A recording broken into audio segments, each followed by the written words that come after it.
बिस्मिल्लाहिर्रहमानिर्रहीम। अस्सलामु अलैकुम।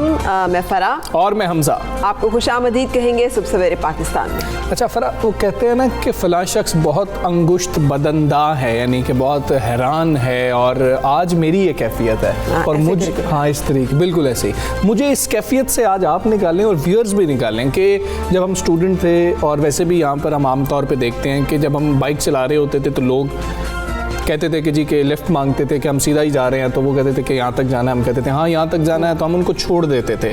इस तरह से हमें भी कभी ज़रूरत होती थी तो हम ये आम तौर पे कर लेते थे।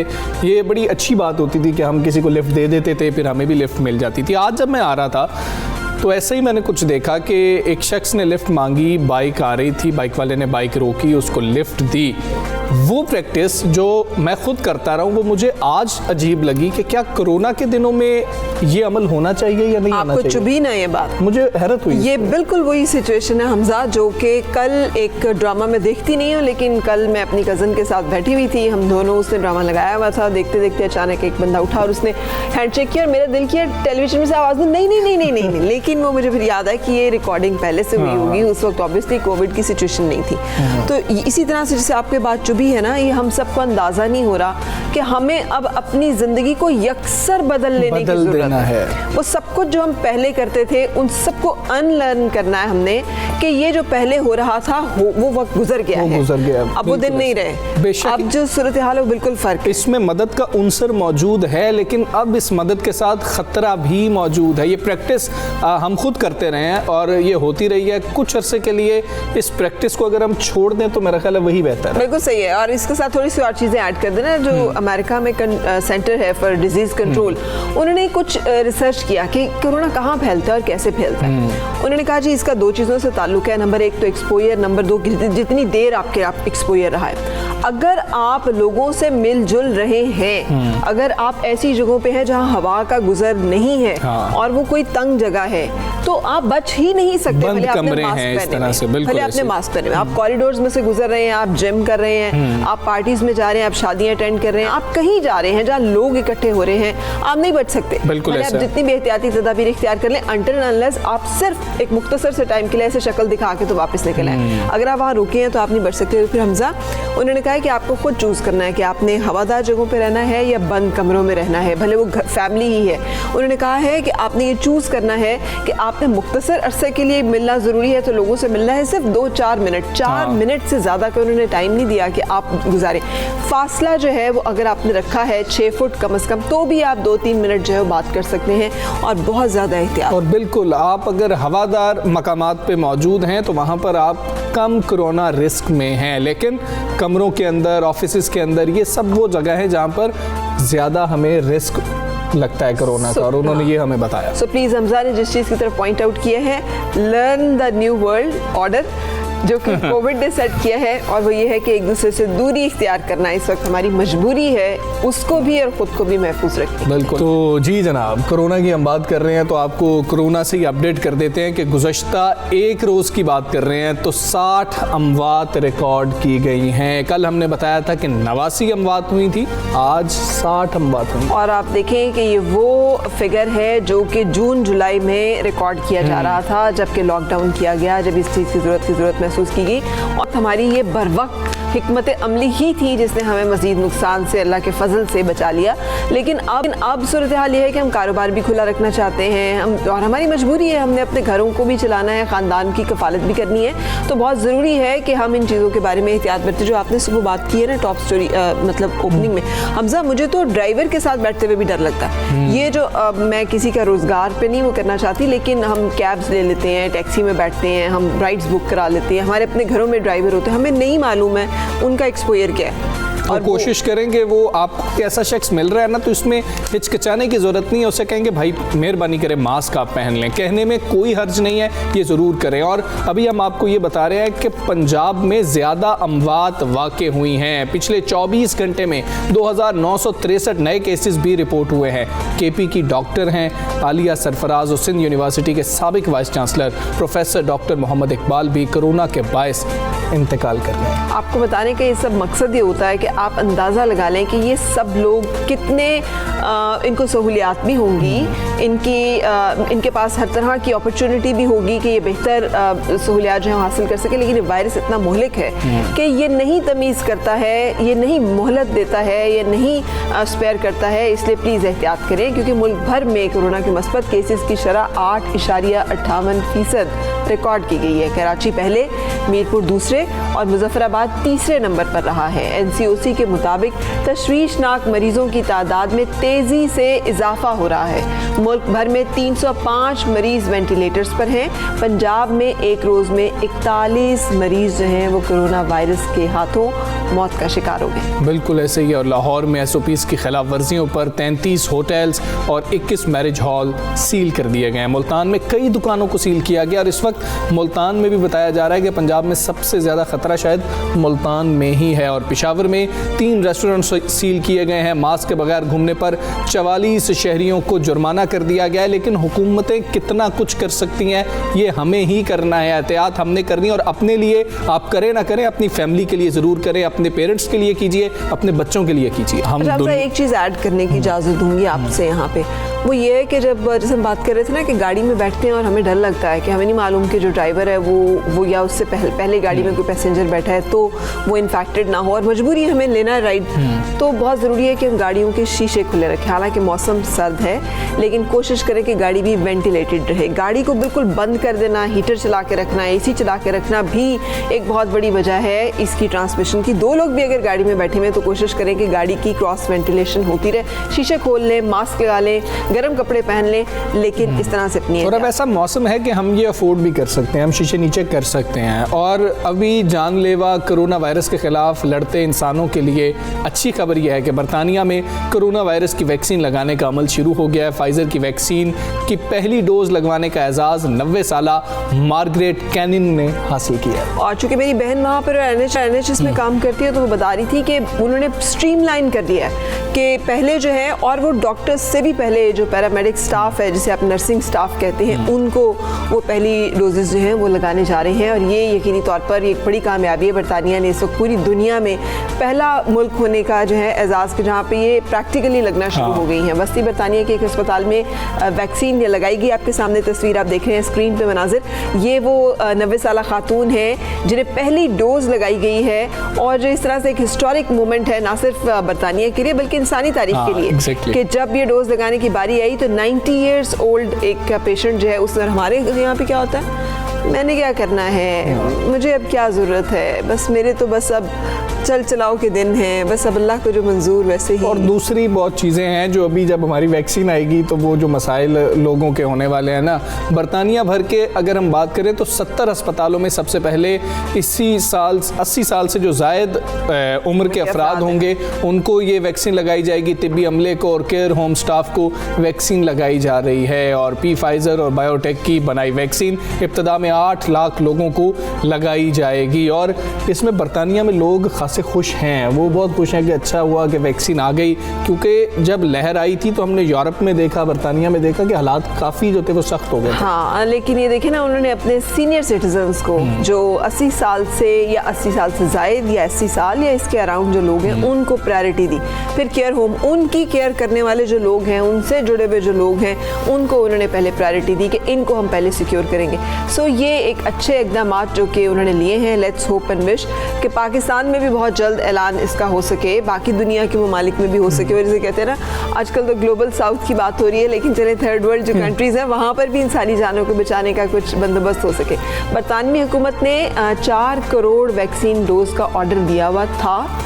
ये उन्होंने बहुत पहले से प्री बुक किया हुआ था, इससे बहुत टाइमली सबसे पहले उन्हें मिली और सबसे पहले वो लगाना शुरू करने जा रहे हैं। और कनाडा ने भी आइंदा हफ्ते से शहरियों की वैक्सीनेशन का ऐलान कर दिया। फिर कहते हैं कि जी क्यों लोग सोचते हैं कि वो मुल्क से बाहर जाएं और उन्हें क्या नज़र आता है वहाँ पे, ये वो क्वालिटी ऑफ लाइफ है, ये वो मेजर्स हैं जो वो गवर्नमेंट्स लेती हैं अपने शहरियों की। पाकिस्तान में भी जब वैक्सीनेशन का अमल शुरू हो जाएगा तो उस वक्त हम उम्मीद करते हैं कि जो प्रायोरिटी होगी वो ऐसी बनाई जाएगी जैसे इधर बनाई गई है। और अभी हुकूमत से इस्तीफ़े मांगने वालों ने जो है ना वो खुद इस्तीफ़ों का ऐलान कर दिया कि हम इस्तीफ़े दे देंगे। और इस सारे अमल के अंदर तो नहीं था ना, इस सारे अमल के अंदर मतलब कोरोना की जहाँ पे हम बात कर रहे हैं, हमें अफसोस अफसोस है कि हमें उन जलसों की बात करनी पड़ रही है जहाँ पे लोग इकट्ठे हो भी रहे हैं। ये अनएक्सपेक्टेड तो नहीं था कि था। अभी इस्तीफे देना बहुत अनएक्सपेक्टेड है कि इस्तीफे देंगे या नहीं देंगे। हाँ। बात करना तो एक्सपेक्टेड था। हाँ, ये जो बात हमसा कह रहे हैं ना, यही असल बात है कि ऐलान तो कर दिया है, लेकिन अब ये कहाँ तक कामयाब हो पाता है, यही वो मरहला है जो कि डिसाइसिव मोमेंट साबित हो सकता है पीडीएम का।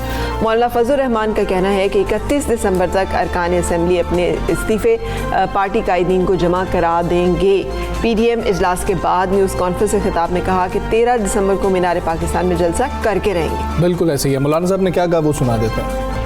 31 दिसंबर तक तमाम पार्टियों के पार्लिमानी अरकान अपने इस्तीफे पार्टी कायदीन के पास जमा करा देंगे। कौमी और सूबाई असम्बली दोनों तमाम मुल्क के स्टीयरिंग कमेटी का इजलास होगा। उस इजलास में मुल्क के अंदर पहिया जाम हड़ताल, शटर डाउन, मुल्क के मुख्तलिफ डिवीजनल हेडक्वार्टर में जलसों और मुजाहरों का शेड्यूल तय किया जाएगा और साथ ही ये फैसला भी किया जाएगा कि इस्लामाबाद की तरफ लॉन्ग मार्च कब किया जाए, उसकी तारीख का तयन भी किया जाएगा। तो हुकूमत को फर्क पड़ चुका है, अब उसके कुर्सी जो है वो उसके चूल्हे हिल चुके हैं, अब एक धक्का देने की और ज़रूरत। हम फिर इस्तीफे वापस नहीं चाटेंगे। सो ये कहना था मौलाना फजल रहमान का। इसी सूरत हाल पर बातचीत करेंगे सीनियर तज्ज़ियाकार हारून रशीद साहब से। अस्सलाम वालेकुम हारून रशीद साहब, बहुत शुक्रिया वक्त देने का सुबह सवेरे पाकिस्तान में। फरमाइएगा कि मौलाना फजल रहमान की तरफ से गिरफ्तारियों की सूरत में शाहराहें बंद करने, जेल भरो तहरीक की तजवीज़ सामने आ रही है। मुस्लिम लीग नून और JUIF जो है उसके अरकान तो पार्टी क़यादत को इस्तीफ़े जमा करवा भी रहे हैं। पाकिस्तान पीपल्स पार्टी की क्या सूरत हाल आप देखते हैं और हालात को किस तरफ जाते आप देख रहे हैं? देखिए, ये शायराएं तो कुछ ना कुछ वो बंद कर सकते हैं, सारी बंद नहीं कर सकते। जेल भरो तहरीक नहीं चल सकती, इसलिए कि नून लीग मरकजी पार्टी है और उसका मिजाज नहीं है जेल भरना।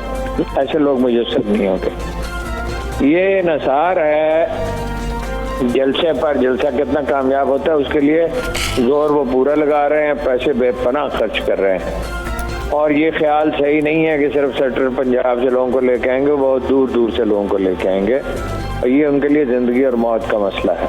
दूसरा पहलू इसका यह है कि शहबाज शरीफ और हमजा की हमायत उन्हें हासिल नहीं होगी जो ये काम करते रहे हैं। वो अगर उन्हें इख्तलाफ है, मगर ज़ाहिर है उसका इजहार तो वो नहीं कर सकते, खामोश हो रहेंगे। दूसरा इन्हिसार है लॉन्ग मार्च पे, मौसम उसके हक में नहीं है। इस्तीफे भी मैं नहीं कह सकता कि कितने होंगे, मेरा ख्याल है सब लोग मुस्तफ़ी नहीं होंगे। हाँ, पीपल्स पार्टी एग्री कर भी ले और पीपल्स पार्टी बातचीत भी करती रहती है इस्टेब्लिशमेंट के साथ, लिहाजा वो यकीन से नहीं कहा जा सकता। और मौसम बहुत ख़राब है। लॉन्ग मार्च पे फिर होगा इन्हिसार। लॉन्ग मार्च में क्या होता है, तो लॉन्ग मार्च अगस्त में नहीं कामयाब हो सका था इमरान खान का धरना, तो इनका दिसंबर जनवरी में कैसे हो सकता है? तो बिल्कुल ठीक है। हारून साहब, वज़ीर-ए-आज़म इमरान खान ने कहा है कि ऑपोजिशन को जलसों से नहीं रोकेंगे बल्कि एक्सपोज होने देंगे और आवाम को बताएंगे कि इनके जलसों से कोरोना फैल रहा है। ये पॉलिसी आपको क्या लगता है किस हद तक कारगर साबित होगी?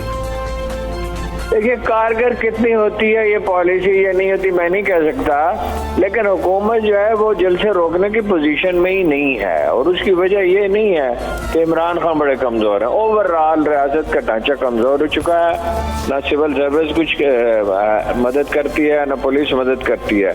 मुल्तान में तो मैंने ये भी देखा कि पुलिस वाले ये कह रहे थे कि देखिए जी हम तो मजबूर हैं, ये बेयकीनी की सूरत हाल में ऐसा होता है। तो बहरहाल वो जलसे तो मुल्तान का भी हमने कहा था कि होगा, जब लोग कह रहे थे कि रोक दिया जाएगा। लाहौर का जलसा भी हमने कहा था होगा, अब बहरहाल उसने हुकूमत ने भी कह दिया कि होगा। ये रियासत की कमजोरी की अलामत है और ये चीज सूरत हाल इसी तरह आगे बढ़ती चली गई तो मामलात फौज के हाथ में चले जाएंगे, फिर वही फैसला करेगी। और मेरा ख्याल ये भी है कि फाइनली मुज़ाकरात ही होंगे और क्या होगा। फर्ज कीजिए कुछ ज्यादा लोगों को भी ये जमा कर लें, अव्वल तो ये रुपया पैसा खर्च करके जमा करेंगे, वो रज़ाकाराना तौर पे नहीं आएंगे जैसे खादिम हुसैन रिजवी के जनाजे में आ गए तो। लेकिन अगर ये कर भी लें तो आखिर में क्या होगा, आखिर में फिर मुज़ाकरात होंगे। इमरान खान साहब को भी अपने रवैये में लचक पैदा करनी होगी और इनको भी अपने रवैये में लचक पैदा करनी। बिल्कुल ठीक है। हारून रशीद साहब, ये भी फरमाइएगा कि नून लीग तमाम ऐवानों से बैक वक्त इस्तीफों पर पीपल्स पार्टी को राजी करने में नाकाम हो गई है। इब्तदाई तौर पर दोनों जमातें सिर्फ कौमी असम्बली के इस्तीफों पर मुत्तफिक हुई हैं। सिंध असम्बली और सेनेट के ऊपर इस इत्तफाक नहीं हो सका। ये मामला किस तरफ इशारा कर रहा है और इसका क्या नतीजा निकलते आप देख रहे हैं? ये अपना डबल माइंडेडनेस की तरफ इशारा कर रहा है। ये यकसुई नहीं है और जब यकसुई ना हो तो कामयाबी का इम्कान कम हो जाता है। देखिए, पीपल्स पार्टी दूसरा ऑप्शन मुकम्मल तौर पर तर्क नहीं करेगी। सिर्फ जमीयत उलमा इस्लाम और नून लीग में भी नवाज शरीफ और उनकी साहबजादी। लेकिन इसमें मुझे अंदेशा ये है कि एक आदमी जो है उसका किरदार बहुत महदूद हो जाएगा, वो है शहबाज शरीफ, और उनके साहबजादे भी खैर उनके साथ ही हैं। शहबाज शरीफ खानदान का किरदार बहुत कमज़ोर हो जाएगा, इसलिए कि जैसा भी जलसा हो गया, भरपूर अगर हो गया और कुछ भी लॉन्ग मार्च हो गया, तो लीडर फिर मरीम नवाज ही होंगी और गालिबन नवाज शरीफ इसका फैसला भी कर चुके हैं। और ये वो वक्त होगा जब उनके भाई कर तो कुछ नहीं सकते मगर खामोश हो जाएंगे और उससे मुस्लिम लीग नून के अंदर शिकस्त रेख भी हो सकती है। बिल्कुल ठीक है हारून रशीद साहब, बहुत शुक्रिया आपका। सुबह सवेरे 5 से आप बात कर रहे थे जलसे पे जाना ना जाना, ये जो सपोर्टर्स हैं ये उनकी मर्जी है, लेकिन जलसे पे जाने से पहले अपने बच्चों के चेहरे, अपने वालिदैन के चेहरे ज़रूर देख लीजिएगा। और अब जिक्र करेंगे दुनियाए मौसीकी का। Pakistan is blessed in every way. क्यों ऐसे क्यों देख रहे हैं? मौसीकी की बात से पहले एक ब्रेक ना ले लें? वो बहुत खूबसूरत मुल्क है। बिल्कुल सही, बिल्कुल सही। Let's take a break first.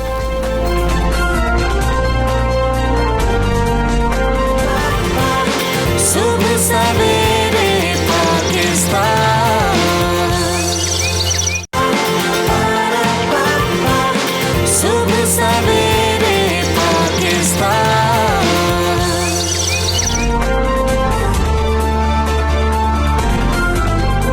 Welcome back. सुबह सवेरे पाकिस्तान आप देख रहे हैं और ब्रेक से पहले जैसे हम बात करने लगे थे म्यूजिक की और मौसीकी की। बिल्कुल ऐसे ही है। तो अब बात करते हैं दुनिया मौसीकी के बेताज बादशाह राहत फ़तेह अली खान साहब की बात कर रहे हैं, जिन्होंने ज़िंदगी की 46 बहारें देखनी। आज उनकी सालगिरह। कहते हैं ना, होनेहार बिरवा के चिकने चिकने पात। तो ये बात राहत फ़तेह अली खान पे सादिक आती है, इसलिए कि पुरानी अगर हम नुसरत फ़तेह अली खान साहब की कवालियाँ सुने तो उसमें एक मासूम सी सूरत का बच्चा बैठा हुआ उतने ही मासूम ताने जो हैं वो बीच में लगाता है और उतनी आवाज़, और वो फिर हमें नज़र आता है एक ऐसे सिंगर की सूरत में जिसने कि पूरे बरसगीर को, जहाँ जहाँ उर्दू बोली जाती है, बरसगीर में इसलिए बार बार ये लफ्ज़ बोलते हैं इंडो पाक को मिला के, कि इंडिया और पाकिस्तान जहाँ उर्दू समझी बोली जाती है, जहाँ ये सुर जो है समझे बोले जाते हैं, वहाँ पर राहत फ़तेह अली खान का नाम किसी तारुफ का मोहताज नहीं है। जो गाना ये गा लेते हैं वो गाना अमर हो जाता है। वो गाना खूबसूरत और अपनी मौसीकी और अपनी गनायत की वजह से हर एक क्रॉस बॉर्डर जो है वो मशहूर होता है। आप देखें ना, ऐसा गाना भी नहीं राहत फ़तेह अली खान साहब ने किया कि जिस पे लोग कहें कि नहीं इसमें कुछ कसर रह गई थी, खान साहब को ये नहीं करना चाहिए था। अपने मयार पे कितने ज़्यादा वो रहते हैं कि जी कि मुझे ये गाना करना है, उनको पता है। और एक अच्छे सिंगर की हमजा मैंने ये पहचान देखी है, चूँकि मैंने बहुत ज़्यादा म्यूज़िक में और म्यूज़िक पे काम किया, ख़ासतौर पर फोक पे,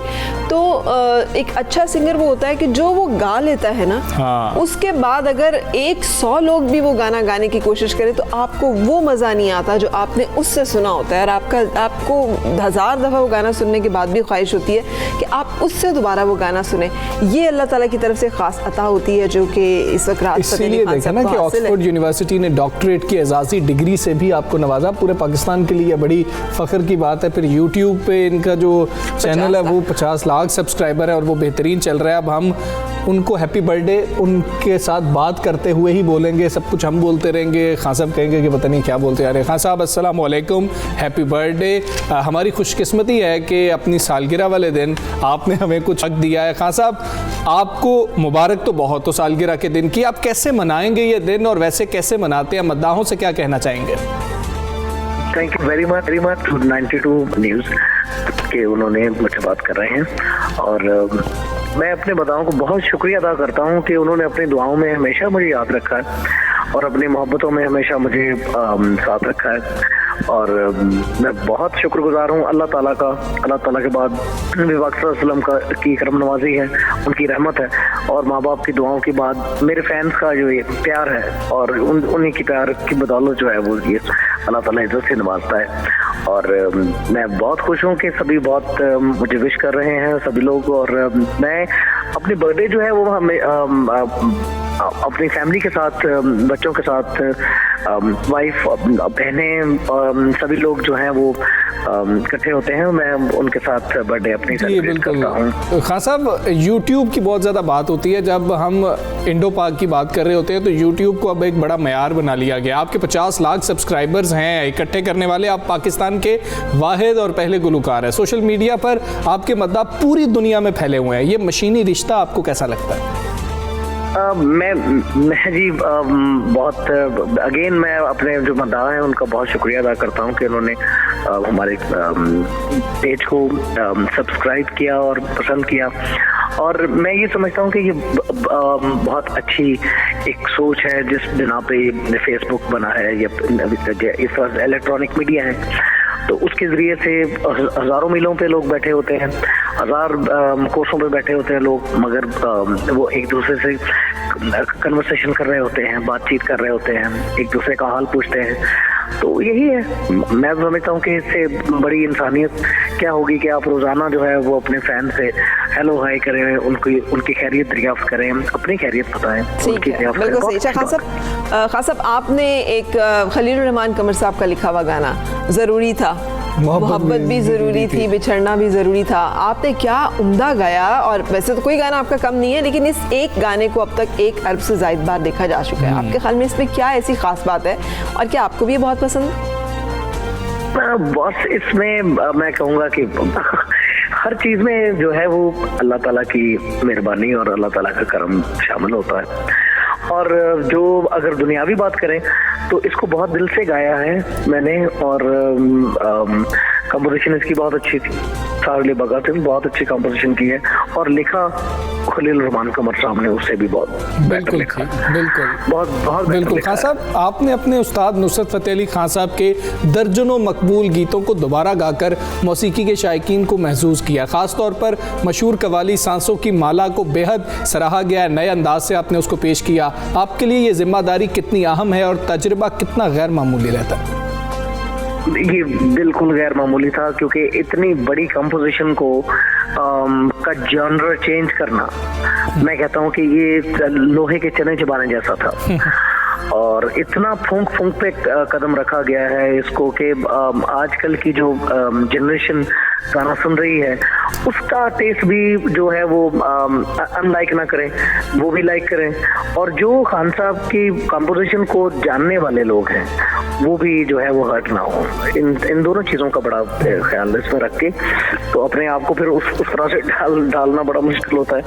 तो आई ट्राइड माई बेस्ट। तो जितना लोगों को पसंद आया अल्लाह की बड़ी मेहरबानी। बिल्कुल सही। खान साहब, मुस्तकबिल के क्या प्लान्स हैं? इसलिए कि आपके शायकीन हमेशा मुंतज़िर रहते हैं कि कुछ नया देखने और सुनने को मिले, तो कुछ ऐसा प्लान है 2021 में? अब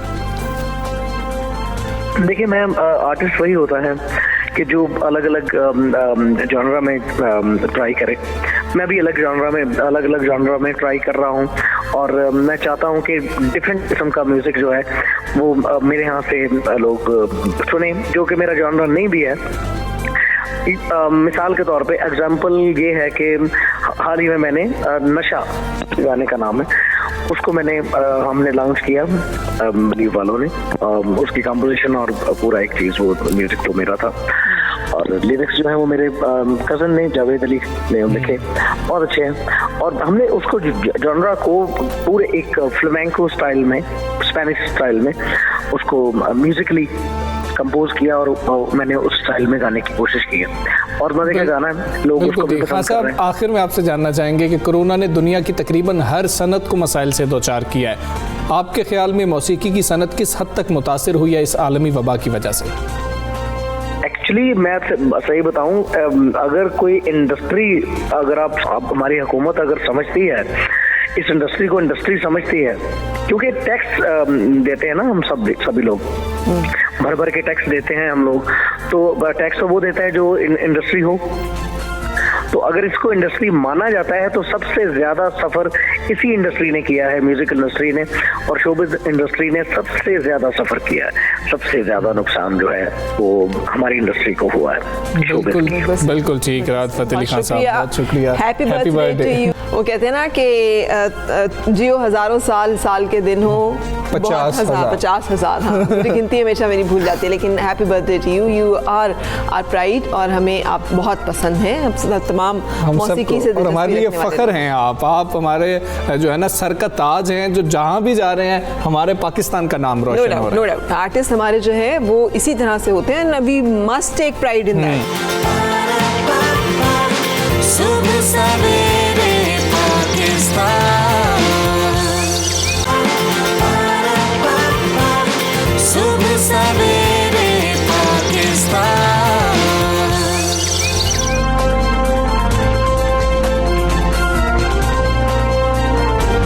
वेलकम बैक, सबसे सवेरे पाकिस्तान आप देख रहे हैं। और वज़ीर आज़म पाकिस्तान ने तो हमें सर्दियों की आमद से बहुत पहले बता दिया था कि गैस की किल्लत होने वाली है, बहरान आने वाला है। ऐसे ही, और अब ऐसे ही हो रहा है। वफाकी हुकूमत ने मौसम सरमा में गैस की किल्लत के बायस गैस लोड मैनेजमेंट प्लान की मंजूरी दे दी है। CNG स्टेशन समेत कीटो पावर प्लांट्स, जनरल इंडस्ट्री और एक्सपोर्ट सेक्टर को गैस की फराहमी बंद की जाएगी। वजारत तवानाई ने वज़ीर आज़म को रवां माह के दौरान 106 million cubic feet gas system में शामिल करने की यकीन दहानी करा दी है। और ये जो गैस किल्लत पर काबू पाने के लिए जनवरी और फरवरी में इजाफी LNG कार्गो खरीदने का फैसला भी कर लिया गया। और वजारत ने इजाफी LNG सिस्टम में शामिल करने के लिए कराची में 17 किलोमीटर पाइपलाइन 20 दिसंबर तक तामीर करने की यकीन दहानी कराई। ये यकीन दहानियां वैसे वो काफ़ी अरसे से करा रहे हैं। पहले तो ये सर डाला जाता था सिंध हुकूमत को, ज़मीन नहीं दे रही, ज़मीन नहीं दे रही। फिर उन्होंने ज़मीन भी दे दी काबीना ने, कहा कि हम 15 दिनों में मुकम्मल कर लेंगे, लेकिन वो 15 दिन आज तक नहीं हुए और अब फिर यकीन दहानी करवाई गई है। सरकारी इदारों में तनाज़े के बायस गुज़िश्ता 1 साल से ये इतना सा एक टुकड़ा जो है ये तामीर नहीं हो सका। दूसरी तरफ मुख्तलिफ गैस फील्ड से 106 मिलियन क्यूबिक फीट गैस की फराहमी बंद होने का इंकशाफ हुआ। हमने पिछले दिनों भी प्रोग्राम में आपको सुहेल भट्टी साहब हमारे ब्यूरो चीफ, जिन्होंने पूरी इस पे रिपोर्ट आपके साथ शेयर की थी, और इसी हवाले से अभी भी हम बातचीत करेंगे अपने ब्यूरो चीफ इस्लामाबाद सुहेल भट्टी से। सुहेल भट्टी साहब, शुक्रिया ज्वाइन करने के लिए। फरमाइएगा, ये जो हुकूमती इक़दाम अब किए जा रहे हैं, इनसे घरेलू सार्फिन को बिला तातुल गैस फराहमी मुमकिन हो सकेगी? और क्या ये मय्यज़, यानी लोग ये सवाल उठाते हैं कि वज़ीर आज़म 4 महीने पहले से कह रहे थे कि गैस का बहरान आने वाला है, क्या हुकूमत का काम सिर्फ इन्फॉर्म करना है या उन चीज़ों के बारे में कोई इक़दामात भी लेने होते हैं, उनके बारे में कुछ करना भी होता है? रिफरा, यकीनी तौर के ऊपर हुकूमत की और हुकूमती कंपनियों की ये बुनियादी जिम्मेदारी है कि मुश्किल सूरत हाल से निमटने के लिए वो इक़दाम करें। लेकिन देखिए, जो गैस की किल्लत का मामला है, ये सिर्फ घरेलू सार्फिन के लिए नहीं बल्कि मुल्क की मौशियत के लिए एक बहुत बड़ा चैलेंज है। अगर हम इसको थोड़े बड़े पैमाने पर देखें तो किसी भी मुल्क की सलामती उसकी मजबूत मौशियत के साथ जुड़ी होती है। पाकिस्तान को इस वक्त अंदरूनी और बैरूनी सतह पर बहुत से चैलेंजेस और मसाइल का सामना है। भारत समेत मुख्तलिफ ममालिक पाकिस्तान को मुख्तलिफ टैक्टिक्स से मुश्किलात का क्रिएट करते हैं। और रिसेंटली हमने देखा कि अब हुकूमत जो अपोजिशन की वजह से बेहद परेशान है, सारी तवानाई वहाँ पर सर्फ है, जो उसकी सरकारी कंपनियों में और बाकी जगहों पे मामलात है, उसको शायद आने वाले दिनों में उन्हें देखने में मसाइल का सामना करना पड़े। और बिलखसूस वो हमारी काविशें जो पाकिस्तान ने रिसेंटली एक अक़वाम मुत्तहिदा में 5वां डोजियर जमा करवाया, दुनिया ने रियलाइज़ करवाया, लेकिन अब हुकूमत की तवज्जो तमाम तर डोमेस्टिक और इंटरनेशनल मसाइल से हटके अपोजिशन की तरफ मुंतकिल हो रही है, जिसकी वजह से आने वाले दिनों में तवानाई बहरान भी संगीन होता दिखाई दे रहा है। मामला यहाँ पर यह कि अब प्राइम मिनिस्टर इमरान खान साहब के सामने कैबिनेट कमेटी ऑन एनर्जी के फैसले पेश किए गए, उन्होंने इसकी तौसीक की, जिसके नतीजे में यह फैसला कर लिया गया है कि गैस की किल्लत है, हम उसको 2 LNG टर्मिनल लगे, लेकिन जो हमारी इंडिजिनस गैस थी उसकी प्रोडक्शन को ना बढ़ाने और ऑप्टिमम यूटिलाइजेशन न होने की वजह से घरेलू सार्फिन समेत CNG सार्फिन, उसके साथ जो जनरल इंडस्ट्री अपनी बिजली पैदा करने के लिए पावर प्लांट लगाती है, उसके लिए गैस दस्तयाब नहीं होगी इस मौसम सरमा में। उसके बाद जनरल इंडस्ट्री को तीसरे फेज में बंद किया जाएगा जनवरी और फरवरी के दरमियान, और उसके बाद आखिर में फिर गैस बहरान मजीद शिद्दत इख्तियार की तो हम एक्सपोर्ट ओरिएंटेड इंडस्ट्री को जो गैस फराहम की जाती है उसको, उसके कैप्टिव पावर प्लांट्स को भी गैस बंद कर दी जाएगी। अब ये मसाइल क्यों पेश आए? बुनियादी इसकी वजह यह है कि इंडिजिनस गैस की पैदावार को डिस्करेज किया गया और जहां पर गैस मौजूद थी, जैसा कि हमने गुज़श्ता हफ्ते बताया, उसको सिस्टम में शामिल नहीं किया जा रहा। इन सरकारी दस्तावेज में बताया गया है कि 9 करोड़ क्यूबिक फीट गैस इस वक्त 90 मिलियन क्यूबिक फीट गैस जो है वो मौजूद है। मुख्तलिफ फील्ड्स बंद हैं, उनको हम स्टार्ट करके ये सिस्टम में शामिल कर सकते हैं। स्विस सदरन बहुत बड़ी हठधर्मी का मुजाहरा करती है। जैसा कि हमने पहले बताया कि हमने 1 crore 80 lakh cubic feet gas तो फौरी तौर पर वो सिस्टम में शामिल कर सकते हैं, लेकिन उन्होंने एक उज़र पेश किया हुआ है कि हम फोर्स मेजोर की जो क्लास आई थी उसका रिव्यू कर रहे हैं। वो 5 माह में रिव्यू नहीं कर सके। वज़ीर आज़म के मुआविन खुसूसी बराए तवानाई नदीम बाबर साहब, वफाकी वज़ीर उमर यूब साहब और सेक्रेटरी पेट्रोलियम पर दबाव बढ़ रहा है कि पूरा सेक्टर मुतासिर हो रहा है। कराची और समेत मुल्क के दीगर हिस्सों में सनअती मुतासिर हो रही हैं, लेकिन स्विस सदरन उनके साथ कोऑपरेट करने को तैयार नहीं है। Who is stronger than government? Nadeem Babar साहब पे कॉन्फ्लिक्ट ऑफ इंटरेस्ट की बात भी आती है। ये कौन है जो इतना मजबूत है कि हुकूमत की रेट, हुकूमत भी उनके सामने बेबस है? ये आखिर कौन ऐसे लोग हैं? कुछ तो बताइए। देखिए, ये वो लोग हैं जो इतने पावरफुल हैं, जो माजी के अंदर अपनी चॉइस के मुताबिक मखसूस लॉबीज़ के लिए काम करते रहे मुबैना तौर के ऊपर। अल्टीमेटली अब उन्हें नैब की तहकीकात का सामना है। MD स्विस सदरन की बात करें तो उन्हें नैब की तहकीकात का सामना है, लेकिन बदस्तूर एक्टिंग चार्ज के ऊपर वो फ़राइज़ सर अंजाम दे रहे हैं। उन्हें इदारों का और उसके बाद इन्वेस्टिगेशन का कोई परवाह नहीं है। और बिलखसूस माजी में उनकी मखसूस जगह पर उनकी कनेक्टिविटी थी। लगता यह है मुबैना तौर के ऊपर कि वो वफाकी वज़ीर पेट्रोलियम, वज़ीर आज़म के मामले खुसूसी और वफाकी सेक्रेटरी पेट्रोलियम के साथ कोऑपरेट करने को तैयार नहीं है। लेकिन इन्हें भी चाहिए होगा कि अवाम और मुल्क की मौशियत को दरपेश फैसलों की नज़र मुस्तकिल आप MD लगाएं अगर कोई आपकी बात मानने को तैयार नहीं है। और इवन जहां पर 90 MMCFD सिस्टम में शामिल करने की बात की जा रही है, हमें ये इतलात आ रही हैं कि एक कंपनी जिसको लेवल प्लेइंग फील्ड प्रोवाइड नहीं की जा रही और जो इस वक्त भी 10 million cubic feet gas provide कर रही है, आने वाले दिनों में शायद वो गैस भी बंद कर दे स्विस सदरन की वजह से, जिसकी वजह से मामला मजीद संगीन इख्तियार हो जाएगा। इसके साथ एक और बड़ी ब्रेकिंग खबर हम अपने नाज़रीन को सुबह सवेरे पाकिस्तान के प्लेटफॉर्म से देने जा रहे हैं। इसी इजलास के अंदर जो प्राइम मिनिस्टर इमरान खान साहब की सरबराही में हुआ, यहाँ पर फैसला किया गया है कि गैस की किल्लत इतनी बदतरीन हो चुकी है कि अब से किसी भी इंडस्ट्रियल सेक्टर को मुल्की गैस के ऊपर और दरामदी गैस का कनेक्शन फराहम नहीं किया जाएगा। ये बाज़ाब्ता तौर के ऊपर तहरीरी अहकामात जारी कर दिए गए हैं पेट्रोलियम डिवीज़न को। गैस की किल्लत है, हम उसको मैनेज नहीं कर सकते, घरेलू सार्फिन और बाकी शोबे मुतासिर हो रहे हैं, मेन पाइपलाइन में प्रेशर का मसला है, लिहाजा फौरी तौर के ऊपर सनती और कमर्शियल गैस कनेक्शन के ऊपर पाबंदी आयद कर दी गई है और कोई भी गैस कनेक्शन तहरीरी हुक्मनामा इस हवाले से जारी भी कर दिया गया है। सुहेल इकबाल भट्टी साहब, बहुत शुक्रिया आपका, आपसे पाकिस्तान में मौजूद थे, हमें ज्वाइन किया। और ये अहम मसला है जो गैस का मसला, सर्दियों के अंदर, सर्दियाँ जैसे शुरू हुई हैं, आने वाला जब तक मैं आपको कहता हूँ ना रिपोर्ट मुकम्मल होगी तब तक गर्मी आ जाएगी। अच्छा हमजा, आप ये तो गैस का मसला है, लेकिन अर्तुगरुल गाजी से हमने क्या सीखा कि अगर आपने मजबूत होना है तो आपने तिजारती अपनी इकोनॉमिक स्ट्रेंथ पे हमेशा काम करना, वहाँ कॉम्प्रोमाइज़ नहीं करना। जंग भी अगर करनी पड़ती है तो उसके लिए करते हैं कि आपके पास खाने पीने और आपकी कफालत जो है वो रहे।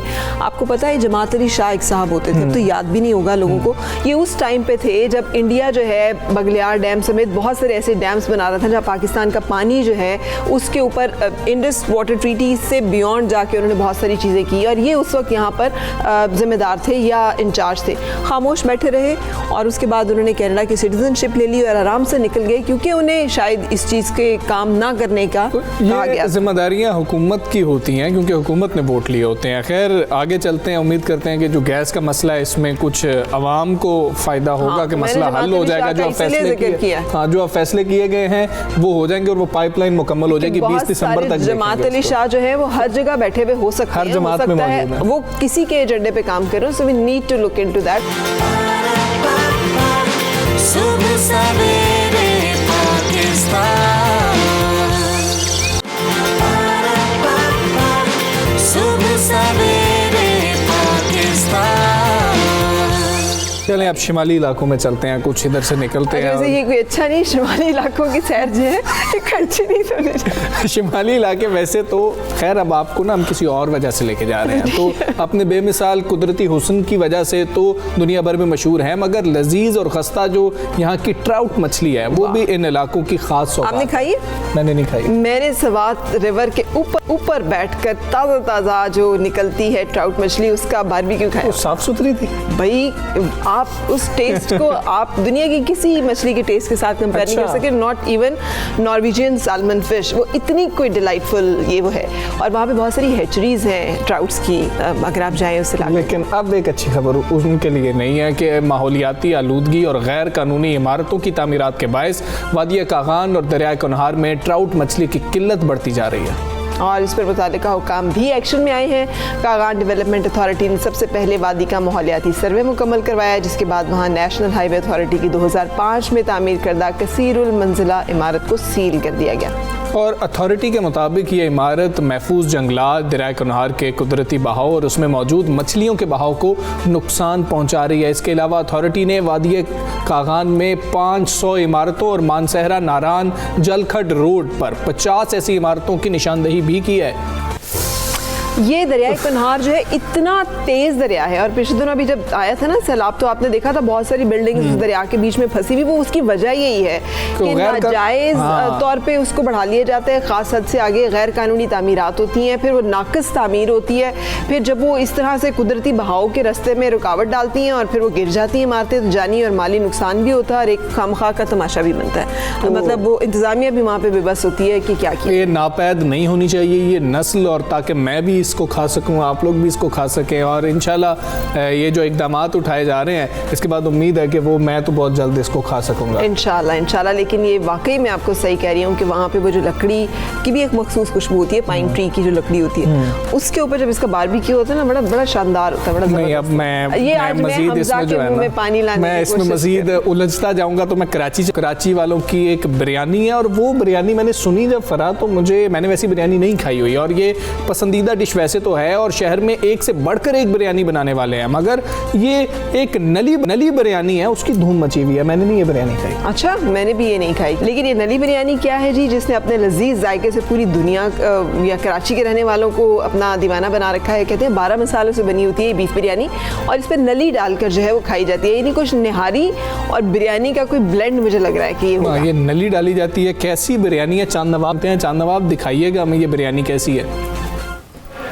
जी बिल्कुल, सर्दी में आपने नली, निहारी और पाए ज़रूर खाए होंगे, लेकिन कराची में लियाकताबाद की नली बिरयानी ने धूम मचा दी है। 12 मसालों से ये नली बिरयानी तैयार की जाती है। पहले नली को रोस्ट किया जाता है, उसके बाद बिरयानी में इसको फ्राई किया जाता है। देसी घी में ये नली बिरयानी तैयार होती है।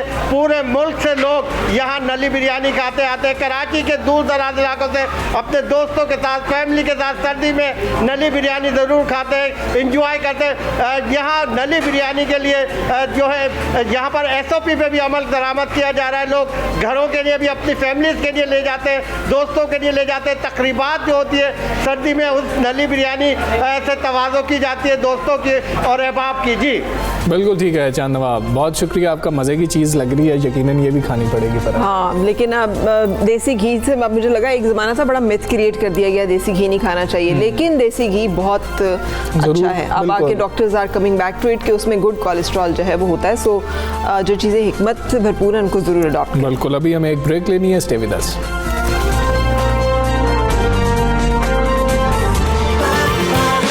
सुबह सवेरे पाकिस्तान,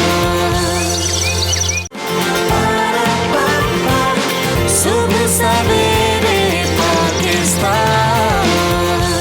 खैबर पख्तूनख्वा हुकूमत की जब भी हम बात करते हैं, हमें कुछ ना कुछ ऐसा इनोवेटिव, कुछ ऐसा एक चीज़ मिलती है कि जो डिस्कस करना भी चाहिए, और हमें बड़ी खुशी होती है डिस्कस करते हुए। आज हम आपके साथ खबर शेयर करने वाले हैं KP गवर्नमेंट को लेकर। वो डिजिटल पेमेंट सिस्टम के बारे में है, जो जून 2021 तक मुतारिफ कराने का फैसला कर लिया गया है। और वज़ीर आला खैबर पख्तूनख्वा के मुशीर बराए science and information technology Ziaullah Bangash साहब की हिदायत पर महकमा साइंस और इंफॉर्मेशन टेक्नोलॉजी ने डिजिटल पेमेंट सिस्टम मुतारिफ करने के लिए काम भी शुरू कर दिया है। ज़ियाउल्लाह बंगश का कहना है कि सूबा खैबर पख्तूनख्वा वज़ीर आज़म इमरान खान के डिजिटल पाकिस्तान विजन के मुताबिक डिजिटलाइजेशन की तरफ तेज़ी से गामज़न है, सूबे में टेक्नोलॉजी सेक्टर को तेज़ी से फ़रोग दे रही हैं। और उन्होंने नए निज़ाम के हवाले से कहा कि मुल्क की मईशत की बेहतरी के लिए डिजिटल पेमेंट सिस्टम मुतारिफ करना बहुत ज़्यादा ज़रूरी है और कारोबार के लिए रकूम की अदायगी का निज़ाम डिजिटलाइज और मज़ीद आसान करेंगे, जो कि इस वक्त पूरी दुनिया जो है ये कर चुकी है और हमें भी बहुत ज़्यादा ज़रूरत थी।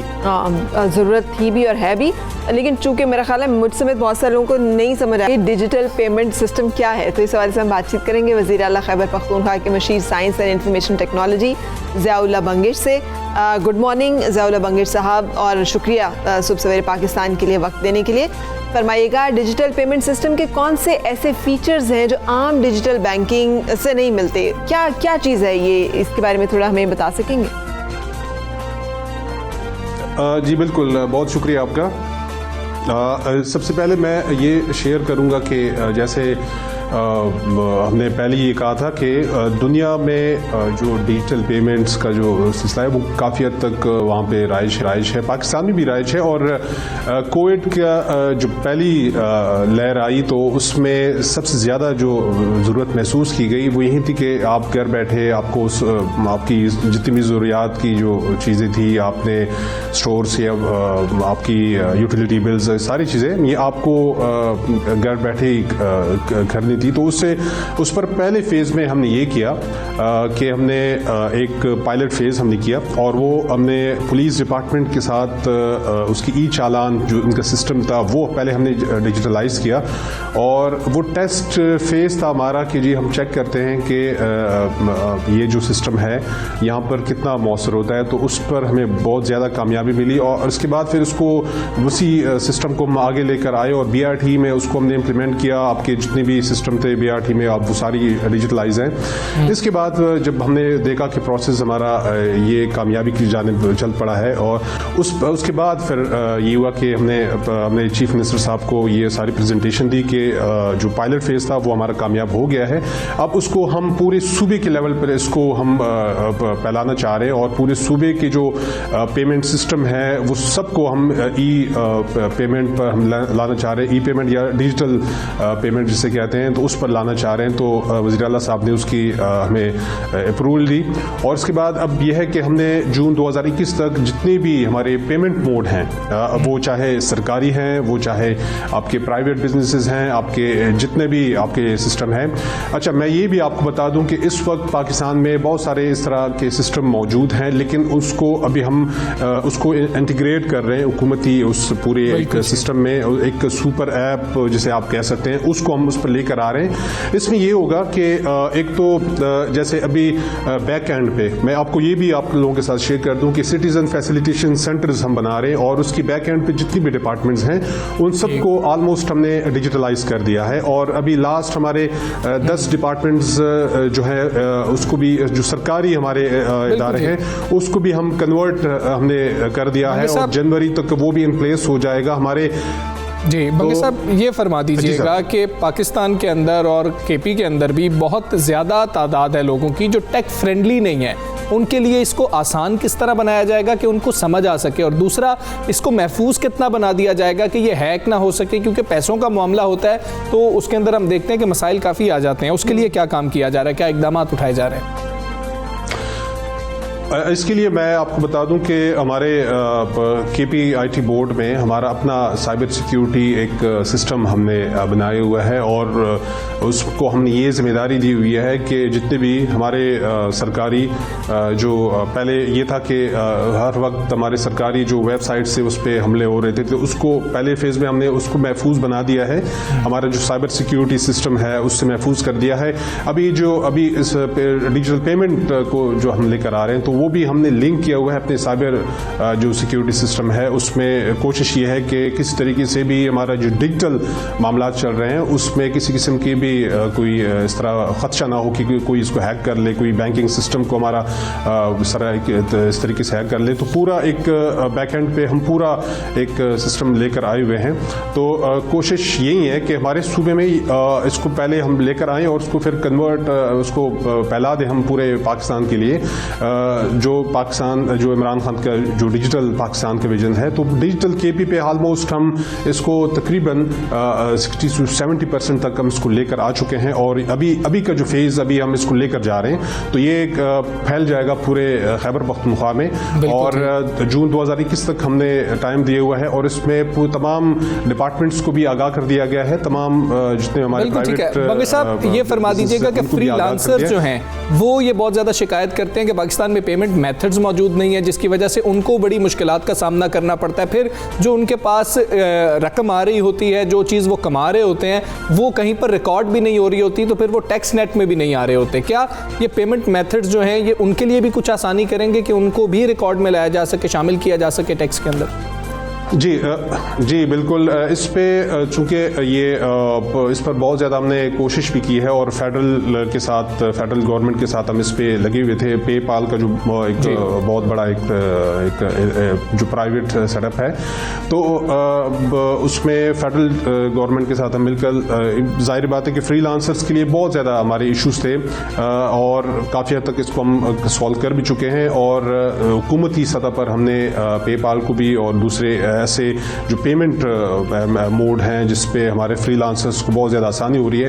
केपी पे हमने ये किया कि हमने 25 से 30 लाख जो पेमेंट मोड थे जो इजीली बैंकिंग सिस्टम में बाहर से आ रहे थे, हमने ये आसानी अपने केपी में ये कर दी, क्योंकि हमने यहाँ पे टैक्स 15% से कम करके हम 2% तक अपने जितनी भी IT इंडस्ट्री है उस पे हमने 2% हम टैक्स लेकर आ गए। मतलब 15% से हम टैक्स कम करके 2% पे लेकर आ गए, क्योंकि हम चाह रहे हैं कि हम अपनी IT इंडस्ट्री को बहुत ज़्यादा बूस्ट करें। और इसमें अब ज़्यादातर रोल जो हमारा है वो हमारे फ्रीलांसर्स का है। और फ्रीलांसर्स के लिए सिर्फ पेमेंट के लिए बाकी बल्कि फ्रीलांसर्स की उनकी जदीद ट्रेनिंग के लिए भी हमने पूरा एक प्रोग्राम लॉन्च किया हुआ है।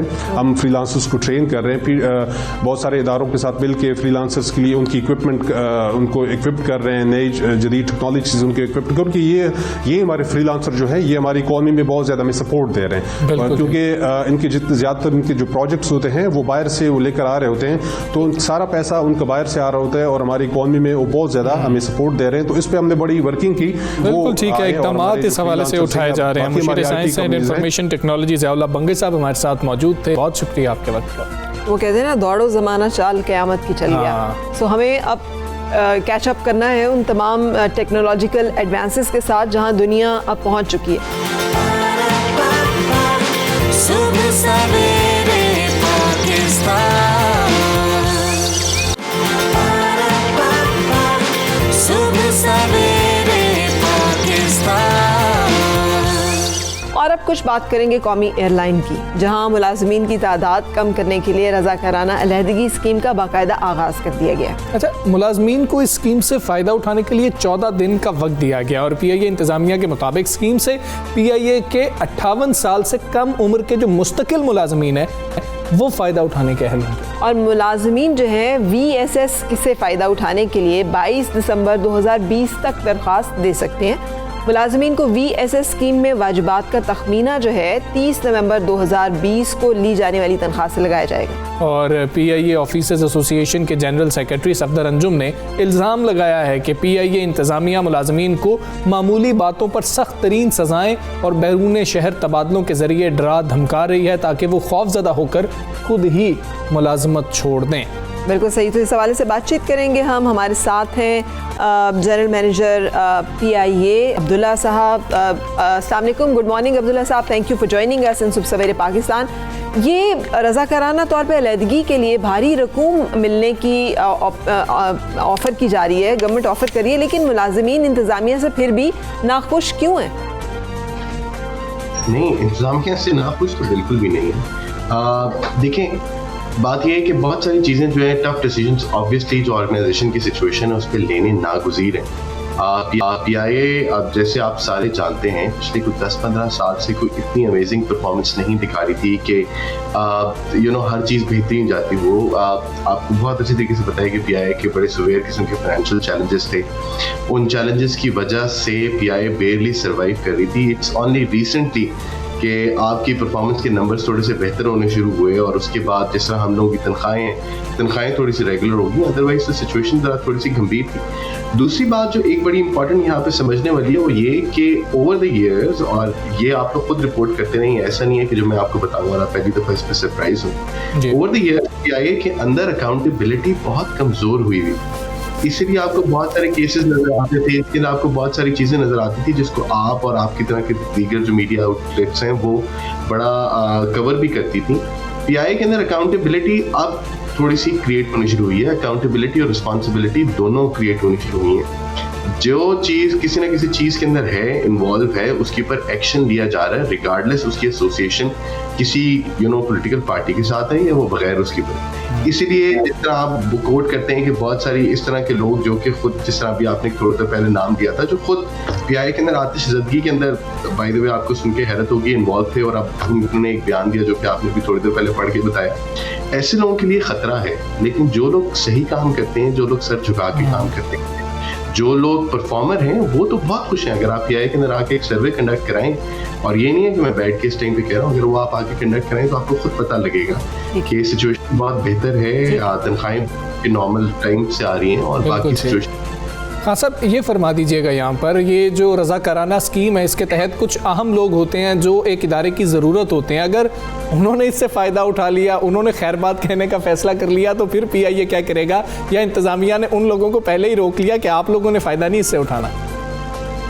देखिए, ये जब हम BSS प्लान कर रहे थे तो हमने बहुत सारी ऑर्गेनाइजेशंस को इससे पहले स्टडी किया, क्योंकि हम उनके तजर्बात से फ़ायदा उठाना चाहते थे। उसमें एक बहुत पाकिस्तान का बड़ा बैंक भी है, एक और सरकारी कंपनी थी जो कराची में जो प्राइवेटाइज हुई, हमने उसको भी देखा कि किस तरीके से वो सारी उन लोगों ने स्कीम को सक्सेसफुली लॉन्च किया। ब्रेन ड्रेन होना BSS के अंदर, ये गोल्डन हैंडशेक के अंदर एक बहुत अहम पॉसिबिलिटी होती है और उसको कंसिडर किया जाना चाहिए। इसलिए हमने किया ये है कि जो भी BSS अप्लाई करेगा उसकी जो फाइनल अप्रूवल है that rest with chief executive officer of PIA। सो अच्छे लोगों को इंशाल्लाह हम रिटेन करेंगे और हम उनको नहीं जानते। बिल्कुल सच है। इससे फ़ायदा कितना होगा? क्योंकि जो लोग बात करते हैं ना वर्कर्स राइट्स की, और जैसे आपने भी कहा कि जिन साहब का हमने स्टेटमेंट चलाया है कि वो आतिश ज़दगी के वाक़े में इन्वॉल्व है, उनका भी ये कहना है ना कि ज़बरदस्ती नौकरी छोड़ने पर मजबूर किया जा रहा है। फ़ायदा क्या होगा? क्या और कोई ज़रिया नहीं था जिसके ज़रिए से रिसोर्सेज मैनेज किए जा सकते, लोगों की मुलाजमतें जो हैं वो ख़त्म किए बगैर? और भी तो कुछ हो सकता था। इससे कितना आप फ़ायदा एक्सपेक्ट कर रहे हैं? देखिए, पहली बात ये है कि BSS का जो टोटल पर्पस होता है वो यही होता है कि आप रज़ा कराना तौर के ऊपर लोगों को इंसेंटिव दें कि वो ऑर्गेनाइजेशन से अलहदी इख्तियार करें। इसमें ज़ोर ज़बरदस्ती कोई नहीं। अभी भी एक प्लान आया है, 14 दिन की उसकी एक्सेप्टेंस की है, जिस तरह आपने अपने प्रीएम्बल में बताया था। वो जो एक्सेप्ट खुद से करना चाहता है वो करेगा, जो नहीं करना चाहता किसी के ऊपर ज़ोर ज़बरदस्ती या उसको फोर्स नहीं किया जा रहा, क्यों इन एनी केस वो उससे ज़बरदस्ती इस्तिफ़ादा हासिल करे। जहाँ तक इस बात का ताल्लुक है कि जी अब आगे कितना होगा या इसका फ़ायदा ओवरऑल कितना होगा, देखिए ये बात आपको भी पता है कि PIA एक ओवरस्टाफ्ड ऑर्गेनाइजेशन थी या टू सम एक्सटेंट है, और यहाँ पे नंबर्स जो हैं वो बराबर होने चाहिए। इसका ताल्लुक इस बात के साथ नहीं है कि जी आपके ओवरऑल खर्चों में उनकी कंट्रीब्यूशन कितनी होती है, उसका ओवरऑल ताल्लुक जो है वो ऑर्गेनाइजेशन के अपने कल्चर के साथ भी है कि जब एक कुर्सी पे बैठने के लिए 3 लोग हों तो वो तीनों काम नहीं करते। इस हिसाब से आइडिया ये है कि जी आप जो नेसेसरी लोग हैं या जितनी नेसेसरी स्ट्रेंथ आपको चाहिए आप उतने लोगों को रिटेन करें। अच्छा, आप अगर 2500 का जो टारगेट PIA ने सेट किया है BSS के थ्रू उसको अचीव करने का, अगर वो हम कर लेते हैं, सो वी एक्सपेक्ट कि हमें कुछ सालाना 4.5 अरब रुपए की बचत होगी। और यही चीज़ हमने हुकूमत से मांगी थी कि जी हमें 12.69 बिलियन इसके लिए चाहिए होगा इस स्कीम को लॉन्च करने के लिए। तो हमने उनसे जो पे बैक या उसका जो रिटर्न ऑन इन्वेस्टमेंट निकाला है वो हमने 2.5 से 3 साल निकाले कि जो उसकी खर्चा है वो 2.5 से 3 साल में वो कॉस्ट पूरी हो जाएगी, जो कि शायद पहले साल में आपको ना इफेक्ट करे, लेकिन आप दूसरे या तीसरे सालों के अंदर अगर आप देखें तो वो आपकी जो इनकम स्टेटमेंट में से एक बड़ा कंपोनेंट है जो कि आपको कम होगा और जिसकी वजह से आप प्रॉफिटेबिलिटी की तरफ मूव। बिल्कुल से अब्दुल्ला खान साहब, एक टाइम था जब पीआईए का जो स्लोगन है great people to fly with, हाँ, ये बाकी इस तरह से लोग लेते थे इसको। डू यू थिंक कि ये सिर्फ ये एक मेयर कर लेने से वो गोल्डन टाइम जो है वापस आएगा पीआईए का? मज़ीद भी तो बहुत सारे ओवरहेड्स की हम बात कर सुनते हैं, बहुत बड़ी बड़ी तनख्वाहें और मराहत जो है बहुत सारे लोगों को हासिल होती हैं। क्या वहाँ पर भी कुछ गौर किया जा रहा है कि उन ओवरहेड्स को भी कम किया जाए जहाँ बहुत सारे लोगों को ये इंसेंटिव दिया जा रहा है, तो उस तरफ भी कुछ इस्लाहात लाने का सोचा जा रहा है? देखिए, आपने बड़ी अच्छी बात की, great people to fly with, या उसका आपको शायद खुशी हो या ताज्जुब हो थोड़ा सा सुन के कि उसकी जो उर्दू ट्रांसलेशन थी, बाकमाल लोग लाजवाब परवाज़, फैज़ अहमद फैज़ ने लिखी थी। ये तमाम चीज़ें जो हैं ये ठीक है, एक पीआई की एक लेगेसी है, पीआई की एक हिस्ट्री है जो कि बहुत ज़्यादा ताबनाक है। हम शायद अब ये समझते हैं कि हमें पीआई को 60 की दहाई में वापस नहीं लेके जाना, हमने पीआई को इस मकाम के ऊपर लेके आना है कि वो दुनिया की बेहतरीन एयरलाइंस के साथ कम्पीट कर सके। अगर पहले पीआई दुनिया की टॉप 5 एयरलाइन कंसिडर होती थी तो हमें वही मेहनत दोबारा से करनी है। उस पर ऑब्वियसली अभी सफ़र लंबा है, अभी बहुत वक्त लगेगा हमें उन तमाम चीज़ों को करने के लिए, लेकिन अच्छी बात यह है कि हमने कदम उठाने शुरू कर दिए उस डायरेक्शन के ऊपर। और एक बड़ी इंपॉर्टेंट बात यह है कि आपकी फाइनेंशियल इंडिपेंडेंस या ऑटोनॉमी बहुत ज़रूरी है कि आपको हर साल हुकूमत पाकिस्तान की तरफ ना देखना पड़े कि जी वो आपको किसी किस्म का बेल आउट दे या सॉवरेन गारंटी के अगेंस्ट आपको कर्जा दे जिससे आप अपने खर्चे चला सकें। वो सेल्फ रिलायंट आपको होने की, खुद इंसारी आपके अंदर लाने की बहुत शदीद ज़रूरत है। अब जो आपने दूसरी उसके ऊपर बात की कि जी खर्चों की बात, देखें अगर आप 2019 और अब सितंबर 2020 के फाइनेंशियल रिजल्ट्स अगर आप उठाएं तो आप उसमें देखेंगे कि पीआईए ने ऑपरेशनल कॉस्ट की मद में, ऑपरेशनल कॉस्ट के अंदर तमाम चीज़ें शामिल हैं बाय द वे, उसके अंदर 75% तक बचत की है, जिसका मतलब ये है कि जब कैंची चलना शुरू हुई तो वो सबसे पहले टॉप से चली। और जो गैर ज़रूरी लोग थे, आपको ये अगेन मैं एक बात बताता हूँ कि जब इस पूरे सफ़र का आगाज़ किया तो सबसे पहले जो नरगे के अंदर आए वो पीआई की टॉप टीयर के मैनेजमेंट के लोग, ठीक जो है वो नीचे वालों के साथ तो होता ही है कि चूंकि उनकी सैलरीज भी कम होती हैं, आप उन पे वो नहीं कर सकते, तो उनके लिए आप ये रज़ाकाराना स्कीम लेके आते हैं कि जी वो बाइज़्ज़त तरीके से अलहदगी हासिल कर सकें। लेकिन अदर देन दैट जो खर्चे हैं वो भी कम हुए हैं हर टीयर ऑफ मैनेजमेंट के ऊपर। बिल्कुल ठीक है, खर्चे कम हुए। अब्दुल्ला खान साहब बहुत शुक्रिया आपका, जो इकदाम उठाए जा रहे हैं तो उससे रिजल्ट लेने के लिए ये इकदाम उठाए जा रहे हैं। उम्मीद करते हैं कि वो रिजल्ट वो टारगेट हम अचीव भी कर पाएंगे। बिल्कुल, कल एक बहुत मज़े का मैं देख रही थी, मतलब मीम कह लें उसे आप या एक फ़नी टॉक, उसमें उन्होंने कहा कि जहाज़ में बैठने के लिए आपको सबसे ज़्यादा जो ज़रूरी होता है ये कि ये उड़ जाएगा, ये हवा में रहेगा और ये वहीं पे उतरेगा जहाँ पे इसने उतरना है। सो ये 3 चीज़ें जो हैं ये इंश्योर होना सबसे ज़्यादा ज़रूरी है, बाकी तमाम चीज़ें जो हैं बाद में। So credibility is an important factor when we talk about airline. अच्छा, एक ख्वाब तो ये होता है ना कुछ लोगों का जी कि हमने जहाज़ का सफ़र करना है, और कुछ लोगों का होता है कि यार मैं कभी जहाज़ उड़ा भी सकूँगा कि नहीं उड़ा सकूँगा। हाँ, मैंने उड़ाया। Very good. कहाँ पे? अच्छा, जॉय राइड थी वहाँ पर। अच्छा, लेकिन मैंने लाहौर शहर के ऊपर उड़ाया क्योंकि एक ड्रामा था, तारिक अजीज़ साहब जिसके प्रोड्यूसर थे, मरहूम तारिक अजीज़ साहब हमारे बहुत फेमस टू कंपेयर रहे हैं, वो प्रोड्यूसर थे और उनका वो प्ले था और मुझे उसमें एक जहाज़ उड़ाना था। मैंने लाहौर शहर के ऊपर सेसना जो है वो उड़ाया था, उसकी रिकॉर्डिंग। मैंने मुशाक जो है वो उड़ाया था वहाँ पर। खैर, अब पायलट आप भी बन सकते हैं, बहुत आसान हो गया ये। अगर आप जहाज़ उड़ाना चाहते हैं तो कराची फ़ौरन से पहुँच जाए, अभी टिकटें कटाएं, सारे उधर पहुँच जाएं और सिर्फ 1 घंटे में खुद जहाज़ उड़ा सकते हैं आप। ये कोई मतलब वो एक फर्जी राइड होगी या ये एक्चुअल राइड होगी? फर्जी राइड मतलब क्या, कैसी मतलब? जैसे बहुत सारी वो आपको वो एक देते हैं ना, एक फील देते हैं उस तरह की। ये हम आपको दिखा रहे हैं और ये हम आपको दिखाएंगे भी। निजी शोबे के स्काई एकेडमी में हर कोई जहाज़ उड़ाना बनी सीखता है, लेकिन ये कैसे होगा, जो आपका भी सवाल है मेरा भी सवाल है। वहीद राजपुर से जान लेते हैं। जी वहीद, बताइए कैसे हम जहाज़ उड़ा सकते हैं?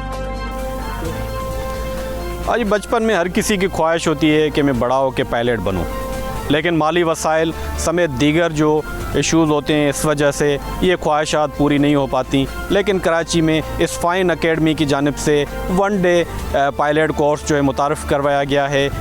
इस हवाले से हम अकेडमी में मौजूद हैं, वहाँ पर देखेंगे कि वन डे पायलट कोर्स कैसे होता है। तो आपको चलते हैं, दिखाते हैं। वन डे पायलट प्रोग्राम जो है वो हमने इसलिए इंट्रोड्यूस किया है कि हमारे यहाँ एविएशन के बारे में और स्पेशली पायलट बनने के बारे में जो है अवेयरनेस बहुत ही कम थी। इस प्रोग्राम का फ़ायदा ये होता है कि अगर आप पायलट बनना चाहते हैं या आपको फ़्लाइंग करने का शौक़ है तो आप चेक कर सकते हैं कि आप में फ़्लाइंग एप्टीट्यूड है कि आप फ़्लाइंग कर सकें। आप चेक कर सकते हैं आपको एयर सिकनेस तो नहीं होती। आप चेक कर सकते हैं कि आप इस चीज़ को एज ए प्रोफेशन आगे अपनाना चाहते हैं कि नहीं अपनाना चाहते। इस हवाले से उम्र की हद जो है वो गवर्नमेंट ने मिनिमम जो तय की हुई है दैट इज़ 17 ईयर्स, और ऊपर लिमिट की जो है वो कोई लिमिट नहीं है। लाइक इवन अगर आप 50 साल की भी आपकी उम्र है या 60 साल की भी आपकी उम्र है और आप उसको मतलब not as a profession but आप अगर सिर्फ प्राइवेट पायलट ही बनना चाहते हैं, प्राइवेट पायलट लाइसेंस ही लेना चाहते हैं तो आप किसी भी एज में कर सकते हैं। प्रोफेशनली भी एडवाइस के 17 ईयर्स पे आप स्टार्ट करें। देखिए इसमें हम सारी चीज़ें सिखाते हैं। We start from ground briefing, ठीक है। 30 मिनट्स की ग्राउंड ब्रीफिंग होती है जिसमें एयरक्राफ्ट के सिस्टम्स को थोड़ा बहुत समझाया जाता है, एरोडायनामिक्स समझाई जाती है, कॉकपिट टाइमिंग करवाई जाती है, ठीक है। कॉकपिट टाइमिंग में हम स्टूडेंट्स को बताते हैं कि ये इंस्ट्रूमेंट्स क्या हैं और ये क्या काम करते हैं। तो ये सारी चीज़ें हम वन डे पायलट प्रोग्राम में समझाते हैं। ये बेसिकली ये हमारा योक है, इसे हम कंट्रोल कॉलम भी कहते हैं, ठीक है। इससे आप जहाज़ की मूवमेंट कंट्रोल करते हैं। आप इसे अपनी तरफ खींचें, जहाज़ ऊपर जाएगा, आप यू पुश इट अवे, जहाज़ नीचे जाएगा, राइट और लेफ़्ट। तो ये हमारा इन एयर इफेक्टिव होता है, इन ग्राउंड ये इफेक्टिव नहीं होता। अच्छा, आफ्टर दैट ये हमारा एयर स्पीड इंडिकेटर है, ये हमें एयर स्पीड बताता है जहाज़ की। ये हमारा टर्न कोऑर्डिनेटर है, ठीक है। ये हमारा ऑल्टीमीटर है, ये हमें बताता है कि हम ज़मीन से कितना ऊपर हैं, हमारी हाइट क्या है।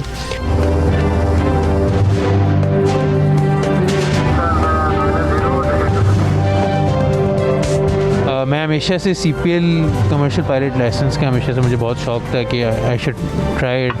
तो उसके बाद फिर हुआ ये कि वन डे पायलट ने एक ये अपॉर्चुनिटी दी कि मैं अपने आप को असेस कर सकूं कि हाउ इट्स गोइंग, कि क्या मेरी स्टैंडिंग है और क्या मेरा उसके ऊपर शौक़ का मोल है।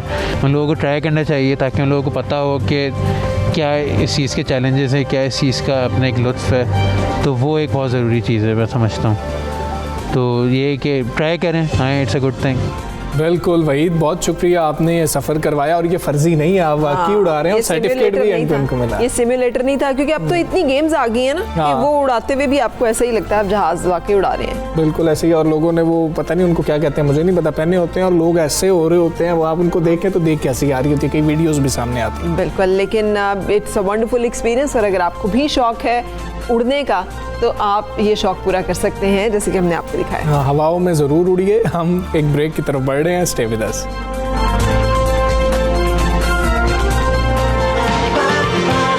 सुबह सवेरे पाकिस्तान,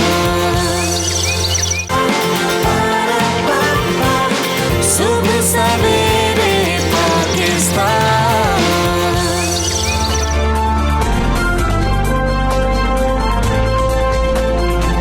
वेलकम बैक, सुबह सवेरे पाकिस्तान आप देख रहे हैं।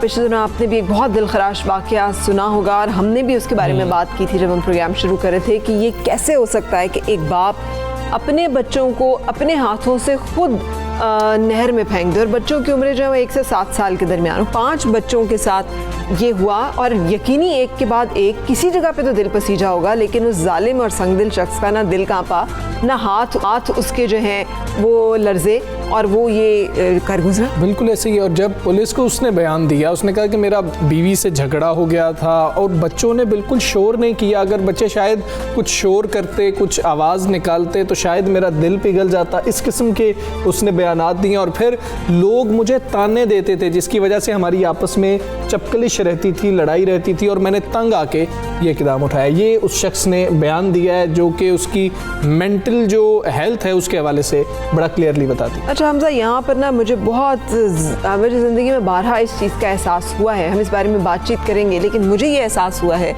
कि डेलिब्रेट जो चॉइस होती है ना, when you choose to be a parent, वो एक बहुत इम्पॉर्टेंट मोमेंट होता है, बिकॉज वो उस पर आप रिस्पॉन्सिबिलिटी भी उठाते हैं, जिम्मेदारी भी लेते हैं, आप समझते भी हैं कि अच्छा ये मेरा फैसला है। आप ये नहीं समझते कि तो हो गया, बस मुझे तो पता ही नहीं था, मैं तो अभी चाहता ही नहीं था या चाहती नहीं थी, या मैंने मैंने तो सोचा ही नहीं था। सो ये जो एक हमारे यहाँ रवैया है ना, ये नहीं होना चाहिए। व्हेन यू रियलाइज कि आप रिलेशनशिप ऑफ मैरिज में एंटर हो रहे हैं, तो you choose to be a parent, कि आप ये फैसला करते हैं कि हाँ मेरा अल्लाह पाक मुझे ये जिम्मेदारी दे तो मैं उस जिम्मेदारी को निभाऊंगा या निभाऊंगी। और कैसे आपने अपने ही बच्चे, नहर में 3 बच्चों की तलाश गुज़श्ता कई रोज़ से जारी है, और डिस्ट्रिक्ट इमरजेंसी ऑफिसर ये कह रहे हैं कि 2 कश्तियाँ, 20 रेस्क्यू एहलकार और गोताखोर इमदादी कार्रवाइयों में मसरूफ़ है। और वो शख्स ये बयान दे रहा है कि मुझे अब मैं शर्मिंदा हूँ जो मैंने काम किया, और मुझे अब बच्चों की याद सता रही है। इसी हवाले से बात कर लेंगे, हमारे साथ माहिर नफ्सियात डॉक्टर मशीयत ज़हरा काज़मी साहिबा मौजूद है। डॉक्टर साहिबा अस्सलाम वालेकुम। डॉक्टर साहिबा, ये वाक़या आपकी नज़र से भी गुजरा होगा, और उस शख्स का एतराफ़ी बयान भी आ गया है, क्रिमिनल रिकॉर्ड भी मौजूद है, लेकिन क्या कोई क्रिमिनल जो है, अगर उसका ज़हनी तवाज़ुन दुरुस्त हो, वो अपने बच्चों का कत्ल कर सकता है इस तरह से? बिल्कुल जी, इसके अंदर बहुत सारी चीज़ें हो सकती हैं कि कोई क्रिमिनल अगर रिकॉर्ड है तो आया उसका रिकॉर्ड था, तो तब उसकी क्या ज़हनी सेहत के मुतालिक उसकी कोई जांच पड़ताल कराई गई, उसको किसी माहिर नफ्सियात को दिखाया गया कि कभी कभार या ज़्यादातर जो आपके ऐसे जराइम पेशा लोग होते हैं उनकी ज़हनी सेहत ठीक नहीं होती, लेकिन अनफॉर्चुनेटली हम लोग के अंदर ऐसी जो फैसिलिटीज़ हैं उनसे महरूम है, जिसकी वजह से जब एक ऐसा शख्स बहुत बड़े किसी संगीन वाक़े के साथ जब हमारे सामने पे आ जाता है, तब हमें पता चलता है कि अच्छा इसके अंदर ये ट्रेड्स, ये मेंटल डिसेबिलिटी मौजूद थी। ठीक है डॉक्टर मशीयत, कुछ टेक होम गाइडलाइंस दे दीजिए कि अगर कोई शख्स इस तरह से समझे कि उस पर गुस्से का दौरा पड़ता है जो कि हराम है जी, और उसमें वो आपे से बाहर हो जाता है, तो क्या करना चाहिए उस शख्स को अपने लिए, और जो लोग उस शख्स ऐसे किसी शख्स से डील कर रहे हैं उनको? जी, एक तो इसके लिए यही है कि वक्त रहते ही तशख़ीस हो जाना बहुत ज़रूरी है। जो इर्द गिर्द के लोग हैं वो उसके ट्रेड्स को देखें, उसके अंदर मौजूद इन अलामात को आइडेंटिफाई करें, के इर्द गिर्द जो भी आपके पास मौजूद है फैसिलिटी, सरकारी अस्पतालों के अंदर भी माहिर नफ्सियात मौजूद है, वहाँ उनको लेके आ सकते। फिर एक होती है कि आप अपने आप को जितना ज़्यादा मज़हब के करीब करते हैं, जब आप ये सोचेंगे कि गुस्सा हराम है और इसकी प्रैक्टिस एक घर के अंदर आम लेवल के ऊपर की जाएगी, प्रीच किया जाएगा, इसको प्रैक्टिस किया जाएगा, तो डेफिनेटली हम अपने उन जो हमारे जो अज़ाइम उस वक्त हमारे अंदर बन रहे होते हैं उनको रोकने की कोशिश करेंगे। फिर हमारे पास मेडिटेशन आ जाती है, एक्सरसाइजेज हैं डीप ब्रीदिंग की, सब लोग आजकल माशाल्लाह यूट्यूब वगैरह यूज़ करते हैं। तो अगर आप इस तरह की एक्सरसाइजेज, ये ना कहें कि एग्रेशन के लिए तुम करो, सामने वाले को बातों बातों में इस तरह से गाइड करें कि मैं ये एक्सरसाइज कर रहा हूँ, इससे सांस के ऊपर और इस तरह से बहुत अच्छे असरात है, तुम भी करके देखो। सामने वालों का ऐसे चीज़ के अंदर नेगेटिवली और एकदम से ब्लंटली कह देना कि तुम्हें तो एग्रेशन है, तुम तो जाओ माहिर नफ्सियात के बाद, क्योंकि इसको एक स्टिग्मा समझा जाता है, लोग डर जाते हैं, मायूब समझते हैं। तो साथ वालों की जिम्मेदारी ये है कि उसको थोड़ा पॉजिटिवली उसको अप्रोच करें, और जो खुद भी शख्स है अगर तो वो एजुकेटेड है और समझता है कि मेंटल हेल्थ भी कोई चीज़ है, तो अपने लिए बेतहाशा कंटेंट है जो मौजूद है, बहुत ज़्यादा आसान चीज़ें मौजूद हैं जो उसको अपनी डेली लाइफ में यूज़ करके, लाइक नमाज, मेडिटेशन, योगा, एक्सरसाइज, आप अपना एग्रेशन जिम में निकाल सकते हैं। इस तरह की एक्टिविटीज़ को करके अपने खाने के अंदर अपनी जो है मिर्च मसालों को कम करके आप इन चीज़ों को प्रैक्टिस करके अपने आप को काफ़ी बेहतर बना सकते हैं फर्स्ट एड के तौर पर। बिल्कुल, शुक्रिया डॉक्टर मशीयत ज़हरा काज़मी। हम बार बार ये फुट रहे हैं और मेरा दिल चाह रहा है ये कहने को कि जितने लोग अब मौजूद हैं उस वक़्त के हो जाने के बाद तमाशा देखने के लिए, काश इनमें से कोई भी उस वक्त आगे बढ़कर उस जालिम शख्स को रोक लेता। वो तो उस अपनी उसमें था, इमोशंस में, जज्बात में या तैश में, बाकी लोग तो देख रहे थे वो किस सोच में थे कि वो आगे बढ़कर मदद नहीं कर पाए। और ये जो ताने देते हैं इनको भी इस पे सोचना चाहिए कि मासूम बच्चों की जान एक बाप ने ही ले ली है, और वो किस तरीके से ज़हनी तौर पे इस कैफियत में पहुंचा, हमें इसको भी देखना चाहिए। हमजा, ये जो घरेलू नाचाकी और कशीदगी है ना, ये बहुत बुरी तरह से इफेक्ट करती है। I had to go through the sessions, counseling sessions, to deal with myself. ये और हमें मेरा ख्याल है इस बात को कन्फेस करना पड़ेगा अब पब्लिकली, और बताना पड़ेगा लोगों को कि ये आपको तोड़ फोड़ देता है, ये आपको बिल्कुल ख़त्म कर देता है। आप बिल्कुल इस तरह की कैफियत में आ सकते हैं और आपको इसको डील करना चाहिए अगर आपको अपने आप को और अपने ख़ानदान को सेहतमंद रखना है और किसी भी सदमे और किसी भी सूरत हाल से डील करना है। चलें, हमें एक ब्रेक लेनी है। Stay with us.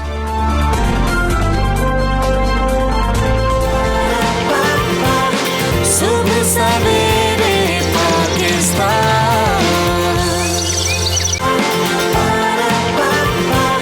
सुबह सवेरे पाकिस्तान।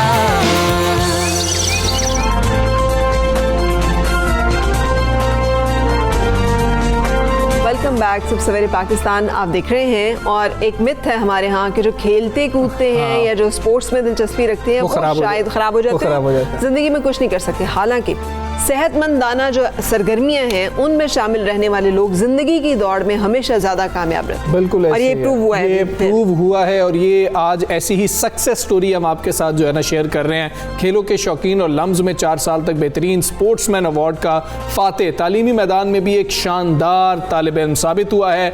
हम आज आपकी मुलाकात करवा रहे हैं साद आमिर से।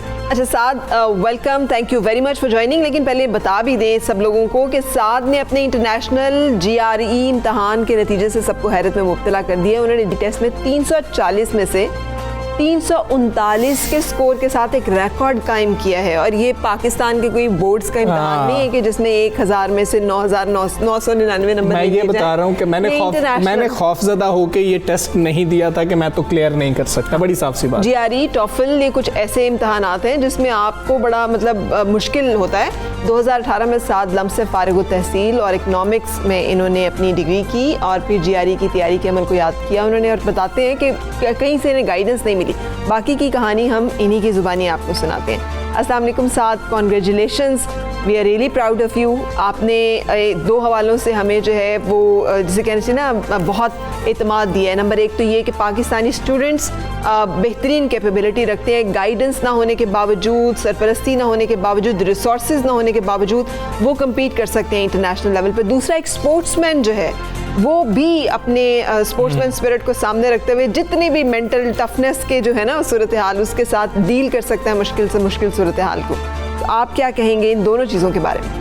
जी वालेकुम सलाम, थैंक यू फरा and Hamza for inviting me here. मैं सिर्फ ये कहना चाहूँगा कि हमारे मुल्क में जितना ज़्यादा टैलेंट है सो आप मतलब कोई बंदा सोच भी नहीं सकता कि हमारे मुल्क में कितना ज़्यादा टैलेंट है। पहली बात तो ये, एक पाकिस्तानी होते हुए मुझे बहुत ज़्यादा फ़ख्र है कि मैंने दुनिया में ये एक रिकॉर्ड बनाया है इम्प्रूवमेंट का, स्कोर का, GRE का, क्योंकि the entire world gives it. Secondly, आपने एक बहुत इंपॉर्टेंट बात मेंशन की कि स्पोर्ट्स में मेरे बहुत ज़्यादा मेडल्स थे। I think I had 145 gold medals and 15 silver medals. I was the best sportsman of LUMS throughout my 4 years। लेकिन बात ये होती है कि ज़िंदगी में अगर आप राइट बैलेंस मेंटेन कर लो ना तो आपकी ज़िंदगी में बहुत ज़्यादा ज़हनी सुकून भी होता है। और एक तो मेंटल स्ट्रेस आपके बिल्कुल कम हो जाता है और दूसरा ये कि आप खुश रहते हैं क्योंकि साइंटिफिकली भी प्रूवन है कि आपके एंडोर्फिन्स रिलीज़ होते हैं। तो मैं जब मेरा एक पेज भी, मेरा वेंचर भी है, I started teaching the GRE also, GRE 341 with Saad. वहाँ भी जब लोग मुझे इंटरनेशनल भी मेरी फॉलोइंग के लोग जब मुझे मैसेज करते हैं तो मैं रिप्लाई उर्दू में करता हूँ। सो पीपल गेट सरप्राइज के साथ पहली बात तुमने रिप्लाई कर दिया, दूसरी बात यह है कि what I want to tell is कि we should be proud of our country. ज़्यादातर लोग ये समझते हैं कि यार ये बंदा अंग्रेज़ी में रिप्लाई करेगा, क्यों? अपनी लैंग्वेज पे, अपनी ज़ुबान पे फ़ख्र होना चाहिए हमें। आज मैं एक पाकिस्तानी हूँ and I am proud to be a Pakistani. लोगों को होता है कि यार नहीं इंग्लिश में बात करो ज़्यादा एडवांस लगता है। ये स्टिग्मास भी, इट इज़ माई एम कि ये स्टिग्मास जो हैं ना इनको भी मैं ख़त्म करूँ। माशाल्लाह, आपने हमें you made us more proud अपनी इस खूबसूरत सोच के साथ। लेकिन थोड़ी सी टिप्स भी शेयर कर देना। अभी जब सोशल मीडिया के अलावा यहाँ पर भी आपकी बैटरी ख़त्म हो रही थी, आपकी 3% रह गई थी जब इनका टेस्ट खत्म हुआ, लाइट चली गई थी, तो एक स्ट्रेस होता है कि उफ क्या। और फिर आपके पास पैसे नहीं थे, आपको कहीं से गाइडलाइन नहीं मिल रही थी, इतने पैसे नहीं थे कि डॉलर्स में दे सके।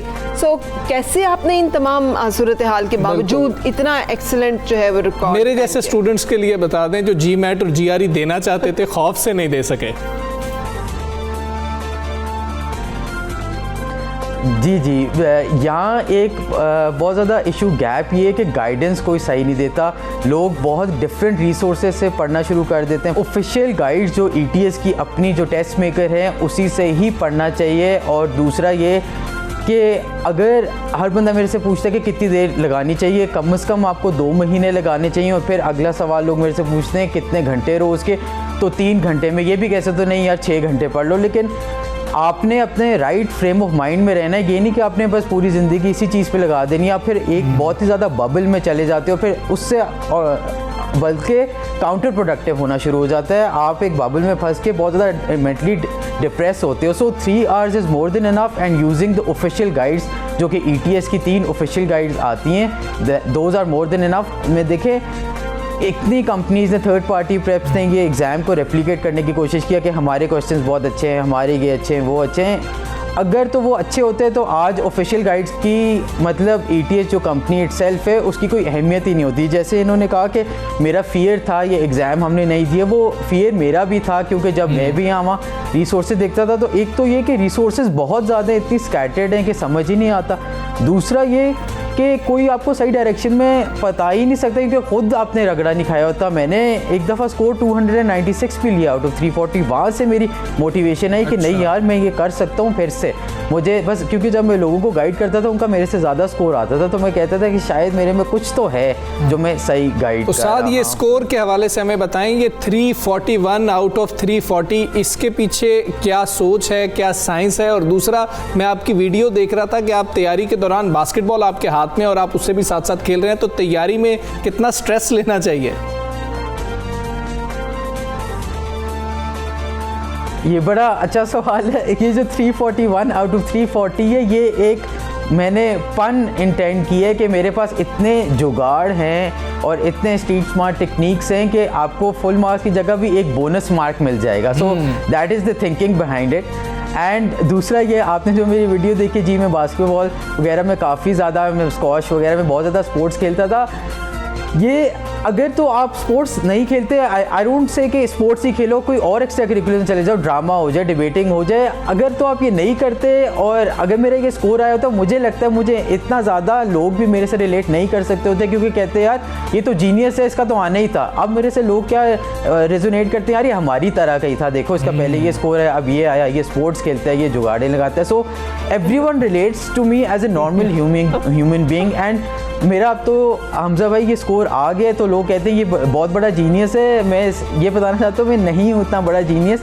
इस स्कोर के बाद मैं कह सकता हूँ हाँ मैं बहुत बड़ा जीनियस हूँ, लेकिन लोगों को ये बात बहुत मुश्किल से समझ आती है कि शॉर्टकट कोई नहीं होता ज़िंदगी में। अगर आप मेहनत करते हो तो लोग आपको ऑटोमेटिकली जीनियस कहना शुरू कर देते हैं। जीनियस लोग अरफा करीम टाइप होते हैं जो बहुत छोटी एज पे बहुत ज़्यादा बड़ी अचीवमेंट कर लेते हैं। I am not a genius, I have so I know how to game system. So मुझे लूप होल्स ढूंढने आते हैं टूवर्ड्स द एग्जाम। बहुत बड़ा दिल है आपका और बड़े डाउन टू अर्थ हैं आप। साथ चाहते क्या आपसे साथ बहुत बड़ा दिल है, बहुत डाउन टू अर्थ हैं आप। और आपने जो जुगाड़ लगाए हैं ना, और ये जो जुगाड़ आप बता भी रहे हैं, ये बहुत ज़्यादा हम सारों के लिए जो है अच्छे हैं, इंपॉर्टेंट हैं। बहुत शुक्रिया, congratulation Saad. We look forward to you and people like you. फिर मतलब आपने उसको अपने टर्मिनोलॉजी दी है, लेकिन यही जहानत की निशानी है। Smart work is the new geniusness. कि आप ये नहीं कि आप पागलों की तरह पढ़े जा रहे हैं। जो आपने बात की आज पूरी दुनिया वो बात कर रही है। न्यूटन की अगर हम बात की जाए तो उसने अगर लॉ एक